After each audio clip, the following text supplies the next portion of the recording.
প্রবল বন্যার আশঙ্কা।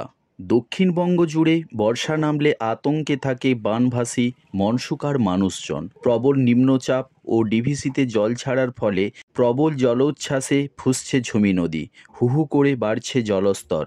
এই রকমই জলোচ্ছবি দেখা গেল মনসুকার ১ নম্বর গ্রাম পঞ্চায়েতের কামারডাঙ্গায়। আপনারা নিশ্চয় জানেন এই ক্রিকেট মাঠেই দিবারাত্রির সেই পরিচিত আনন্দপুর এএসএস কাপ অনুষ্ঠিত হয়। এখানে এখন ১ আঁঠু জল। এই জলস্তর দেখে গ্রামের মানুষজন শঙ্কিত। বিগত বছরগুলিতে এই রকম জলস্তর থাকলে পরবর্তীতে শিলাবতীর চাপে প্রবল বন্যা হতো। আজকের এই জলস্তর দেখে প্রবল বন্যার আশঙ্কা করছে গ্রামবাসীরা।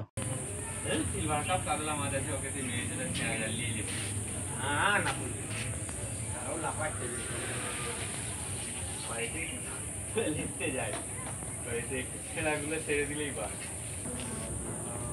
জাল রাখা হবে জাল কিনে নিতে